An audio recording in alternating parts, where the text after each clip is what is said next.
절대 함께 먹으면 안 되는 음식 궁합 탑5. 안녕하세요. 건강한 식생활을 위한 꿀팁을 전해드리는 사랑니입니다.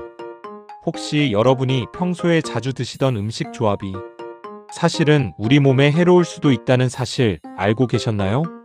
오늘은 절대 함께 먹으면 안 되는 음식 궁합 탑5를 정리해서 알려드릴게요. 영상 끝까지 보시면 여러분의 건강을 지키는데 정말 큰 도움이 될 거예요. 그럼 바로 시작해 볼까요? 1위 시금치 두부. 첫 번째는 시금치와 두부의 조합인데요. 많은 분들이 건강에 좋다고 생각하시겠지만 사실은 그렇지 않습니다. 왜 안 좋을까요? 시금치에는 옥살산이라는 성분이 100g당 약 970mg이나 들어있어요. 이 옥살산이 두부의 풍부한 칼슘과 만나면 옥살산 칼슘이라는 물질을 만들어내거든요. 이게 문제가 되는 이유는 첫째, 우리 몸이 칼슘을 제대로 흡수할 수 없게 돼요. 둘째, 이 옥살산 칼슘이 신장이나 방광에 쌓여서 결석을 만들 위험이 있어요. 특히 결석병력이 있으신 분들은 정말 주의하셔야 합니다. 그럼 어떻게 해야 할까요? 시금치를 끓는 물에 1분에서 2분만 살짝 데치면 옥살산이 70% 이상 제거돼요. 그 다음에 두부와 함께 드시면 됩니다. 2위 홍차꿀. 두 번째는 홍차에 꿀을 넣는 조합이에요. 많은 분들이 설탕보다 꿀이 좋다고 생각하시는데 과학적으로 왜 문제가 될까요? 홍차에는 탄닌이라는 성분이 들어있어요. 이 탄닌이 꿀에 있는 철분과 결합하면서 철분 흡수를 최대 87%까지 차단해버려요. 더 심각한 건 뜨거운 온도가 문제예요.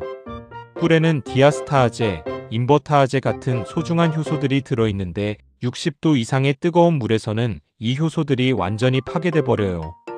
그러면 꿀의 항균작용, 항염작용 같은 좋은 효과들을 전혀 받을 수 없게 되는 거죠. 오히려 일반 설탕보다도 못한 상황이 되는 거예요. 올바른 방법은 홍차 온도를 40도에서 50도 정도로 식힌 다음에 꿀을 넣거나 아니면 차라리 설탕을 사용하는 게 나아요. 3위 토마토 설탕.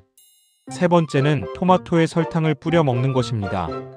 어릴 때 많이 드셔보셨을 텐데요. 생화학적으로 어떤 문제가 있을까요? 토마토에는 비타민 B1인 티아민이 풍부하게 들어있어요. 그런데 설탕, 즉 자당을 함께 섭취하면 티아민이 자당을 분해하는 과정에서 대량으로 소모돼 버려요. 더 구체적으로 설명하면 설탕 1g을 분해하려면 비타민 B1이 약 0.5mg 필요한데요. 토마토 한 개에 설탕 한 스푼만 뿌려도 토마토가 가진 비타민 B1이 거의 다 고갈되는 거죠. 또 다른 문제는 설탕이 토마토의 라이코펜과 베타카로틴 흡수도 방해한다는 점이에요. 이런 항산화 성분들은 지용성이라서 당분간은 궁합이 안 맞거든요. 추천하는 조합은 토마토와 올리브 오일이에요. 지용성 비타민인 리코펜 흡수가 무려 3에서 5배까지 증가합니다. 4위 우유 초콜릿. 네 번째는 우유와 초콜릿이에요. 초콜릿 우유 좋아하시는 분들 잠깐만요. 분자 차원에서 왜 문제가 될까요? 초콜릿, 특히 코코아에는 옥살산이 100g당 약 623mg이나 들어있어요.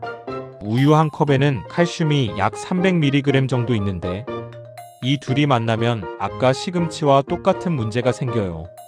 옥살산 칼슘 결정체가 형성되면서 첫째, 우리가 섭취한 칼슘이 흡수되지 않아요. 둘째, 이 결정체가 신장에서 결석으로 발전할 확률이 약 40% 증가한다는 연구 결과도 있어요. 더군다나 초콜릿의 카페인과 테오브로민이 우유의 카제인 단백질과 결합하면서 소화 불량과 복부 팽만을 일으킬 수도 있어요. 특히 유당불내증이 있으신 분들은 더욱 주의하셔야 합니다. 건강한 대안으로는 아몬드 우유나 오트밀크의 다크 초콜릿을 선택해보세요. 식물성 음료에는 옥살산과 결합할 칼슘이 상대적으로 적거든요. 5위 맥주 치킨. 마지막 다섯 번째는 치맥, 맥주와 치킨이에요. 이건 정말 충격적이실 텐데 의학적으로 왜 문제가 될까요? 먼저 소화 측면에서 보면 알코올이 위에서 단백질 분해 요소인 펩신의 활동을 약 50에서 60% 억제시켜요. 그러면 치킨의 단백질이 제대로 소화되지 않아서 위장에 부담을 주게 되죠.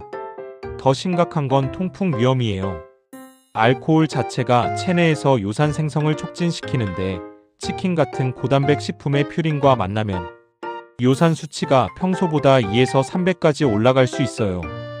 또 다른 문제는 칼로리예요. 맥주 500ml에 약 200칼로리, 치킨 한 마리에 약 1000칼로리, 합치면 1200칼로리가 넘어요. 이건 성인 남성 하루 권장 칼로리의 절반에 해당하는 수치거든요. 더 건강한 선택은 치킨과 함께 케일이나 브로콜리 같은 십자화과 채소를 드시고 맥주 대신 레몬이 들어간 탄산수를 선택하는 거예요. 이렇게 하면 치킨의 단백질 소화도 도와주고 요산 배출에도 도움이 됩니다. 추가 꿀팁.